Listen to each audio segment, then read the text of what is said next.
अस्सलाम वालेकुम। सिंध के नस्ल परस्त, सिंध के सूफी और अच्छे दोस्त और मुहाजिर कौम के अफराद का रवैया। गौर से सुनिएगा। देखिए, सिंध में नस्ल परस्ती को बाकायदा जन्म दिया गया है। मैं बार बार बता चुका हूं। ये सिंध की जो नस्ल परस्ती का जो समझ लें तकरीर, तहरीर, तरबियत जो है 78 साल से जारी है, उसका नतीजा ये है कि एक बड़ी तादाद में सिंधी बोलने वाले महाजिरों से शदीद नफरत करते हैं, जिनका इजहार आप मेरे नदीम रिजवी पेज और मतरूका सिंध पेज पर कमेंट्स में देख लीजिए। गलीज तरीन महाजिरों को गालियां, मेरी जात को दे तो मुझे परवाह नहीं है, लेकिन महाजिर कौम को गालियां देते हैं जब मैं उनकी सच्चाई बयान करता हूं। अच्छा, मुहाजिर कौम के जो अफराद है ना, वो भी आकर मुझे बुरा भला कहते हैं, जी आप लिसानियत फैला रहे हैं और आप जो है वो हालात ख़राब करना चाहते हैं। मैं हालात ख़राब नहीं कर रहा, ना मैं लिसानियत। ये लिसानियत 78 साल से है।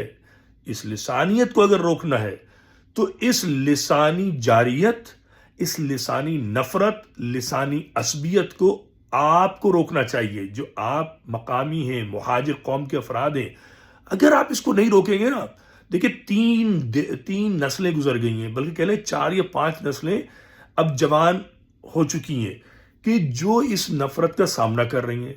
आप अजरक पहन लें, आप टोपी पहन लें, आप अपने आप को उर्दू बोलने वाला सिंधी कह लें, आप सिंधी कह लें, कुछ भी कह लें, मगर आप इनसे अलग हैं, ज़हन में रखिए आप।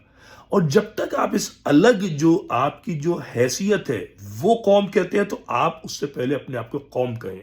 वो आपकी कौमियत का इनकार करते हैं, आप उनके कौम होने का इनकार कर दें। वो आपसे कहते हैं दुनिया में कोई महाजर नहीं, आप बोले सिंधी के मानिए दरिया में बहने वाली चीज। तो बहने वाली चीज दुनिया में कौन सी है जो कौम है? तो जब तक आप इस नस्ल परस्ती का जवाब नहीं देंगे, करारा जवाब नहीं देंगे, नस्ल परस्ती खत्म नहीं होगी।